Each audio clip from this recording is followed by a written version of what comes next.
Hey, welcome to this episode of the Smart Leaders Sell podcast. I'm Jessica Lorimer, sales coach and leadership expert, and I'm really excited to have the amazing Kay Fabella on with me today. Thank you so much for having me, Jess. It's my pleasure to be here. You're so welcome. And you're wearing the pink lipstick, which I'm very excited about. I'm like, this looks jazzy. You've actually made an effort for this. And before we started recording, I was like, I haven't even brushed my hair this morning because it's been quite busy. It's like, I felt like this was a special occasion. It merited some pink lipstick. I also felt like it was a special occasion. I got dressed. How about that? Like, let's roll with that one. Pants, people. So Kay has been part of my community. Well, actually, we met in another community, and then you kind of came into my world, and I love you. I think you are absolutely hilarious. We have coffee dates fairly regularly. You're a part of the Dossiers community. In fact, last night you gave a phenomenal masterclass on nailing your soundbite for PR for our Dossiers. And the other thing that I really love about Kay is that she is just as obsessed about Harry Potter as I am. And I really like that. I'm like, I feel like as friends go, you need people who have similar interests and hobbies. And Harry Potter is a big deal for me.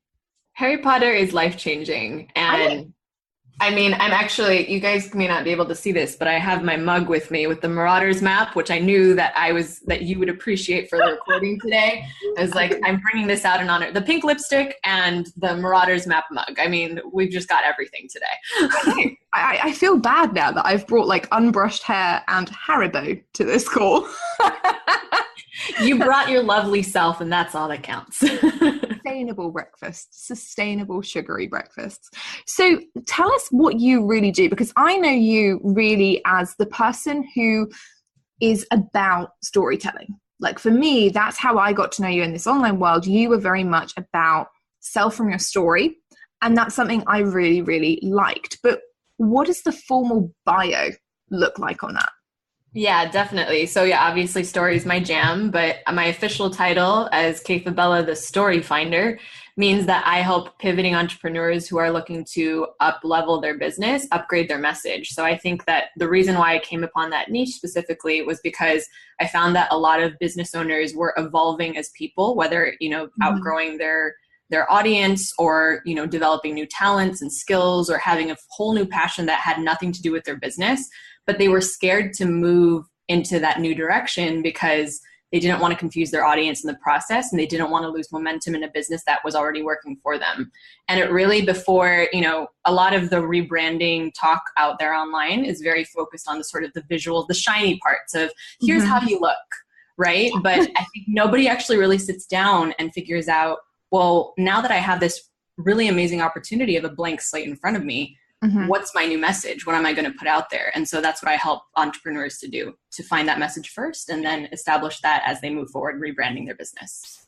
Oh, I love that because it's really important. I think sometimes when we come into business, and it's business in general, it's not just online, but sometimes when we start a business, we assume that business is going to stay exactly the same for 3 years, 5 years, 10 years, because typically we see companies, I've been talking about this a lot recently, where we look at companies like Nike or Apple or Windows or whatever, and we go, well, they don't really change. And the only reason we don't think they change is because we don't see what goes on internally. We're not looking at who are they targeting as a new demographic? Are they bringing out new ranges for new people? Are they looking at expanding in different parts of the world? And so because we don't see it, we just kind of look and go, oh, well, they've been the same for years. And so actually pivoting your business and kind of looking at potentially new niches, adding new elements to your portfolio, those things are really scary for most entrepreneurs because, like you say, they are already potentially making money in their industry. They feel like a switch would plateau or even downsize their revenue goals. But also, and I think this is probably more prevalent for women worry that if they choose a new ideal client or they add a new ideal client into their business portfolio, that the rest of their ideal clients will go, oh, well, she doesn't like me anymore, and just leave, and not want to buy. And in reality, that isn't how it is. As long as the transition, as long as that brand pivot is clear and is managed really well. And that's what you help with, right? Exactly. So it's all about, it comes back down to, the sort of cliche in story, which is your story is based around your why, right? And so if I think we forget as business owners that it's us running the business. So if we're not happy with it, then things can change. Like, we're allowed to evolve. And as long as we're evolving, we're allowed to bring our audience with us and communicate with them on the journey and invite them even to take part as we move forward. So there's a way that you can do that in a way that's strategic, but also aligned and authentic to you. And that's what I help people do. Yeah. And I love that. I think it's really important, when we sit and when we look at our businesses, we have to remember that as we grow and evolve, so will your business. Your business will change. The business I had planned out almost 4 years ago when I started, and I was really naive. I came into this with rose tinted glasses. I thought I was going to set up a big company. And my initial thought, I didn't even want to do sales coaching. I wanted to do CV writing and I wanted to do interview prep. And I was like, right, that's what I'm going to go and do. And I imagined myself like 10 years down the line, having like 50 people working for my company, all picking up the phone every day and speaking to candidates and saying, here's how you, prepare for your interview. Here's how you write your CV. Here's how you do a cover letter. I look back at that and actually laugh now. I'm so glad you didn't stick to CV writing, Jess, for sure. Like, you're such a natural at sales coaching. Like, it would have been jazzy. I feel like it would have been a really jazzy company. I don't feel like it necessarily would have lasted all that long. But it's that kind of thing that as we grow, as I stepped into it and I realized that actually this is dull, and for me, this is dull. I don't want to be writing people's CVs for the next 10 years. And therefore I can't possibly just hire a bunch of people and be like, oh, well, you do it because I hate it. That's not the point. As the business grew and evolved, and I realized that the thing I really liked was helping people sell themselves. And that wasn't necessarily about going and acing the interview. It was more about, okay, well, how can we increase the bottom line profit and that kind of thing. So, even from making that decision, then there's another pivot where you go, well, who do I want to work with? And in the beginning, I worked with women, and then I opened it up to men. And then, I worked primarily on LinkedIn and then Facebook and then all these different things. I think that people have to recognize you are going to shift and your business is going to shift probably every 6 to 12 months, especially in the first 5 years. In the first 5 years, you're just finding your feet. You're working out what works for you, what you like, what you don't like. After that, it's a bit easier to stay stable. Absolutely. Yeah. And I think that one of the reasons I was so attracted to your style of coaching and of talking about sales is because I feel like a lot of people who are, the face of their business or are growing a business, especially in the pivoting side of things, are trying to figure out, well, how do I communicate this in a way that makes sense, but still makes me money? And what I loved about your approach is that it leans into who people are already authentically, while using strategies that work and feel good to them. Because I think there's that sort of icky, gross feeling that a lot of us have around sales. And ultimately, when we're communicating about our business, yes, story is important, but ultimately it's shared with an idea that that person now wants to continue the relationship with you via a sale. So I love that we're kind of like two halves of the same coin, which is why I was like, oh, I should get to know this person better. It's all congruent. So what brings you to the podcast today? What's your big question?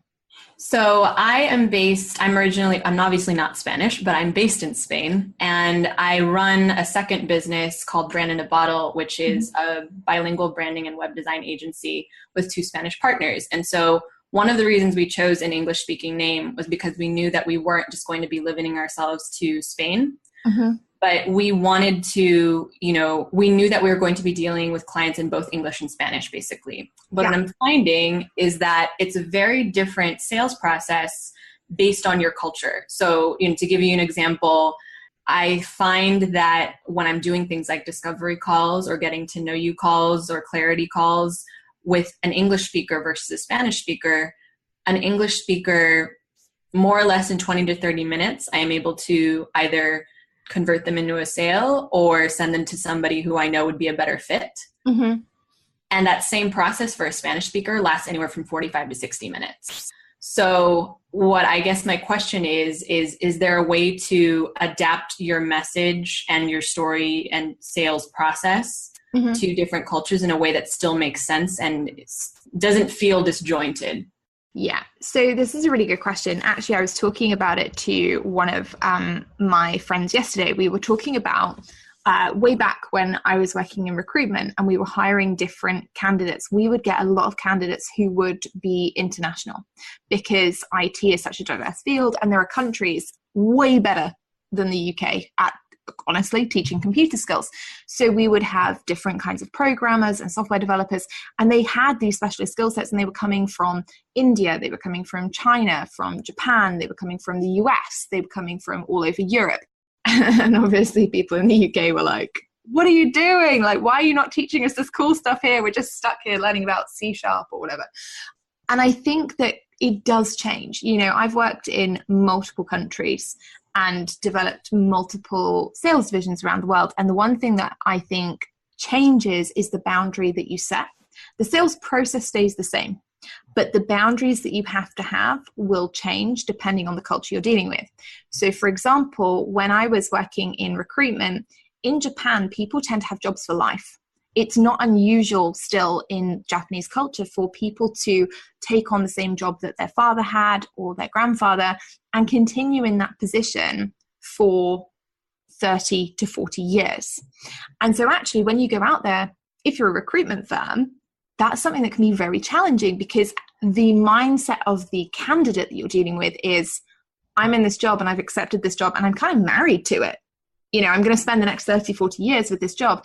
And so your boundary becomes more around, how can I change the mindset of the candidate versus let's spend a ton of time wooing the client and making sure I get the gig. Because getting the gig isn't that hard. The fulfillment is.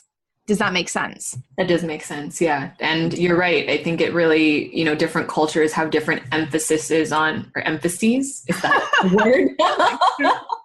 I'm supposed to be the words person. I don't even remember English. It happens living abroad. But, you know, different cultures have different, for example, you know, I find one of the reasons why it takes much longer for a Spanish speaker in the sales process is because they're a lot more about even just swapping stories of like, where are you from? You know, it's not in a networking event. It's, you know, with English speakers, it's very like, hi, I'm so-and-so, here's my business, here's what I do. Mm-hmm. At least my experience with Spanish speakers being based here in Spain and talking to people in Latin America, it's much more about like, okay, so where they need to locate you first in their brain. Like, where did you come from? Where are your parents from? You know, how long have you been doing this? Like, there's a little bit more in terms of like wooing that you have to do. Because they want to feel that they're connected to you more personally before they proceed to a sale. And that's a really interesting point that you've just brought up there that kind of solves your problem, right? Oh. They need more wooing personally. So the reason that your discovery calls are probably longer with your Spanish speakers is because they don't feel like they already know you personally. Mm. They still need to go through all that. So the extra 20 minutes is not actually taken up on the sale part. It's taken up on the, where are you from? What's your origin? You know, tell me how I can emotionally connect with you and geographically connect with you before I can trust you. So to me, it's about adding in another step into your sales process before the discovery call, where actually it is clear for them that when they join your Facebook community, when they join your email list, that, hi, I'm Kay, this is where I'm from. This is who I am. This is what I stand for. You know, those kinds of things that you're coming up against at networking events, use those as basically an FAQ or a blueprint for your welcome emails, for your pinned post in your Facebook group, for your video structures, so that your Spanish speakers understand that actually when they get on the call, that call is to discuss them. And they get to ask you questions, sure. They get to ask you questions about how your business runs. They get to ask you questions about the potential service that they're looking for. But the call is not for them to assess whether or not they like you yet. You know, they should have already done that. Does that make more sense? Yeah, definitely. I think there's more sort of touch points with me along the way that I could be doing before they even get to the call to encourage and cultivate that relationship. Definitely. Yeah. Yeah. And stuff like with your partners, you know, if you're all going to networking events and things like that, that's the time really that you want to be doing the kind of personal connection stuff.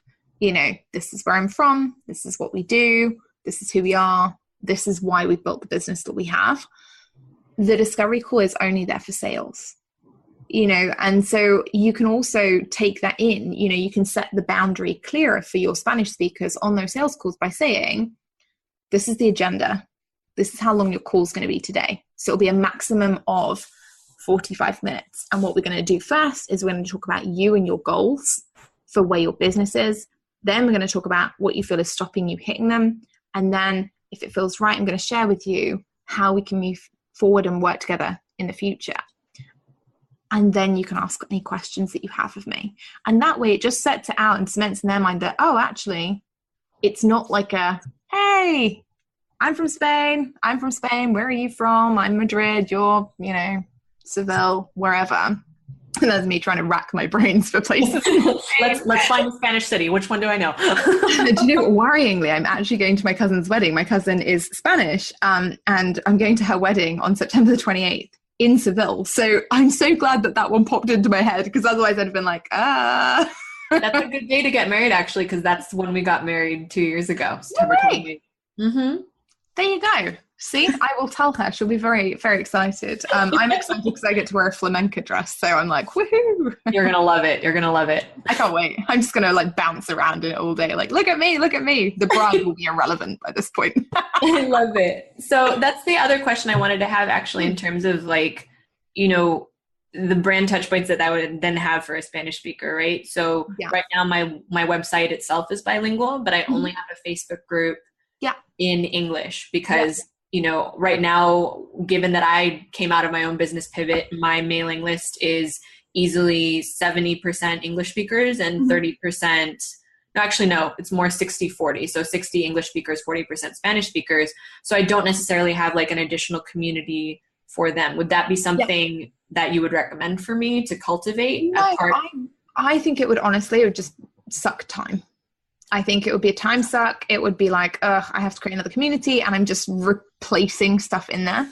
What I would do is I would make it super clear to the Spanish speakers who are in your Facebook community, hey, if you want to get to know me Spain style, and literally have it as blunt as that, if you want to get to know me Spanish style, then make sure you join my mailing list, because that's where I talk about all the things that you, as somebody who, likes to know geographically how close I am to you, you can find out. You can find out where I live in Madrid. You can find out the cool hotspots that I like to hang out in, so that you can come and, join me for a coffee or whatever. You can find out what networking events that I'm going to and things like that. And I would make it so that they have somewhere to go where they're like, oh, I can get information without feeling like, oh, because I'm a Spanish speaker, I'm segregated, right? Because that's not how we want them to feel. We want them to feel like, oh, this is really cool. Because Kay happens to live in Spain and because she has a business that's based there, it's really easy for her to give us local knowledge. And it's easy for her to share things about where she's at locally and the kind of things that she's organizing, perhaps if you do meetups or, run your own networking events or anything like that in the future, that's where they're going to be able to get access to it. And so that's why you want to drive them over to that kind of place. Having another Facebook group, I think, would just be too much work. It sounds like it. Yeah, I tried it before. And the only reason I ask it now is because, do I need to do that again? No, I think the thing you also have to look at is, where does the majority of your revenue come from, right? If 60% of your list is English speaking and, 60% of your audience total is English speaking, you've also got to be wary of, where is the majority of my revenue coming from? Exactly. And that's going to dictate how much time, sounds really harsh, but it is going to dictate how much time you can put into increasing touch points with a different language speaking audience. And I say that not to disclude isn't a word, but exclude is the word I'm looking for. We're having problems with words today. It's okay. my brain isn't working. It must be because I haven't washed my hair. I haven't washed my hair, just an FYI, because I had it cut yesterday. It looks really nice, not because I'm just dirty. But it's one of those things where I think we don't want to exclude people, but also we have to be mindful of profit and time and the return on investment that we're actually getting. And so if 60% of your revenue is also coming from your English speaking audience, you need to really focus on being more present in the space that they're in where they're converting. So your Facebook group, for example, whereas if your Spanish speaking audience is converting, let's say like 15-20%, actually it means, yes, let's put in some extra welcome emails and some stuff in the automated sequence, but setting up a group right now doesn't make financial sense. It's not commercially viable.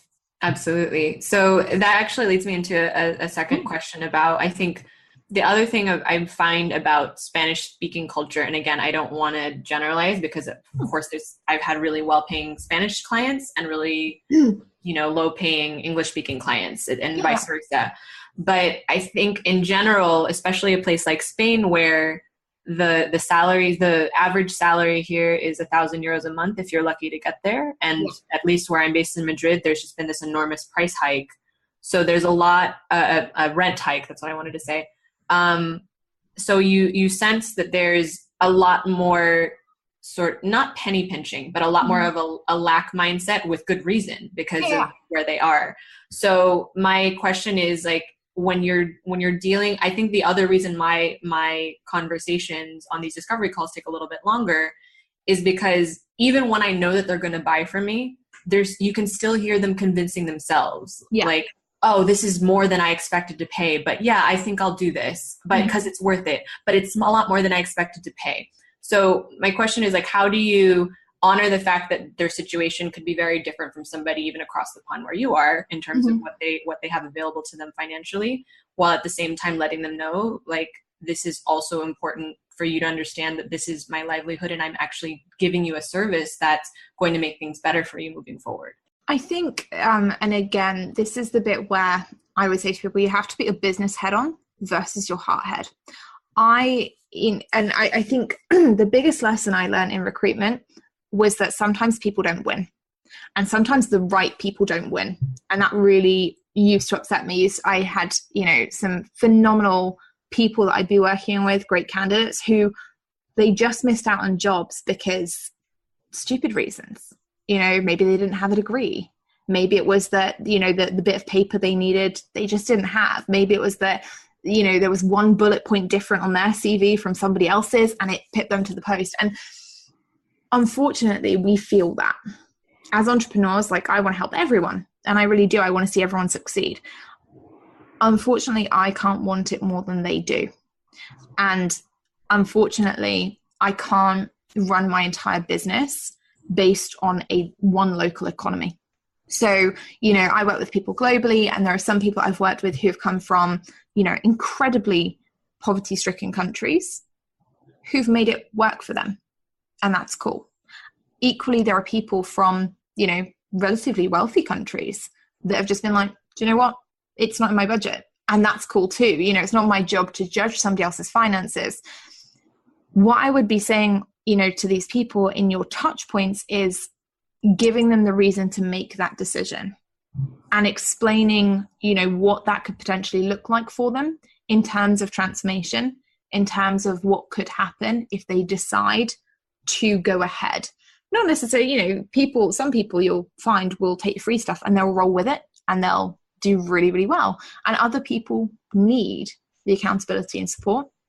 Unfortunately, running a business, like anything, is about making a series of hard choices. And I came into the Dotties yesterday and I was saying to you guys, one of the hard choices I made when I was setting up my business was that I would see coaches out there and they'd be like, make yourself feel amazing today. And I'd be like, I'm literally living on pot noodles. I have toilet paper that is one ply. It literally falls apart as soon as it looks anywhere near my backside. I'm sat in my kitchen for like 16 hours a day trying to make this internet thing work. What about my life is amazing right now? And in all honesty, not a lot. Like, let's be very clear. The first 3 months of my business were tough. But any money that I did have, I put back into it. Once my mortgage was paid, I was like, right, okay, I need to be investing back into the business. Otherwise, it will not grow. Now, that was entirely my choice. And inherently, as somebody who didn't have any dependents, as somebody who literally was responsible for my mortgage, my eating habits, and that was it, I could choose to do that. It doesn't mean the choice was easy. It doesn't mean it was one that I would wish necessarily on anyone else. However, I didn't look at coaches or consultants or pieces of software that would make my business grow quicker and assume that they were terrible because they weren't in my price range. If anything, it made me aspire to make more so that I could have those things. It made me work harder, and it made me, really think about things I actually valued. And it's one of the great things about my business is that building your business on a bootstrap means that you can keep it like that, and you end up maximizing your profit. If you don't go out and spend 15K on a business coach straight away, guess what? You have 15K on top of somebody else that spent that out. So profit wise, hugely different. Does that help? Yeah, that does help. I think, my takeaway that I'm hearing is I need to, strengthen my story in those touch points where they find me, so that it's positioning not only the expertise of what I do, but more focused, even more focused on the transformation that they would get. So by the time that they get to a call with me, yes, all those questions that they would have had that they've come in with have already been answered. Yeah. And also, the other thing is that you've got to put your business head on and say, do you know what? For some people, I'm not going to be an affordable option. And that's okay. What I'm going to do is make sure that I do have really great free content out there that people can access, that they can use as a stepping stone, that they can use to get some results. And if they want to continue with me, then they'll find a way. And for other people, they'll make the hard or the easy choice to invest with me straight off. And I have to focus my attention on them, because they are the people, even if they haven't told you whether it's a difficult or an easy decision, they're the people who've stepped up, and they're the people who have said, I'm making this my priority. I'm committing to this right now. They're the ones that ultimately need your support. Absolutely. Yeah. Actually, there's something that I was thinking about as you were talking is one of the reasons why I've held on to, aside from the fact that I'm based in Spain, held on to my positioning for so long by speaking to both markets, is because I accidentally became a storytelling expert for the Spanish speaking world about 3 years ago. And so that positioning had me in this very unique space of, well, now I'm being cited on, Santander Bank's website, or being featured in a full page in El País, which is the largest Spanish newspaper here. So there was almost a sense of, okay, what can I deliver this audience? I have to keep pumping out content for them, which led to my first real round of business burnout a couple of years ago. And so I think moving forward, now listening to everything that you're saying, there is also the possibility of understanding that if most of my clients are still coming, from the English speaking world, I could honor the ones that are coming from the Spanish speaking world by only offering a certain type of service or a group program or something that's maybe more affordable and still allows me to help them, but allows me to, divide my focus to where not only is there more profit, but more need for more clients who are willing to pay for the service that I'm offering. 100%. Yeah, absolutely 100%. And I think that it's not the easiest decision to make, but ultimately for your business long-term, it's the best one. And also for you. You can't burn out based on somebody else's desire for content. Like that just isn't fair, and that's not ultimately why we start businesses. So for you, it's important to sit down, and 2018 really will be this year for you where you go, okay, let's have some of the hard conversations about where is the profit coming from? Where are the sales coming from? Where are the customers coming from? Let's focus more there. And, let's keep stuff out and maybe have automated content. We've got the power of SEO now. We've got the power of YouTube tagging. We've got all this stuff that everyone's like, oh, I'm just going to use that for new content.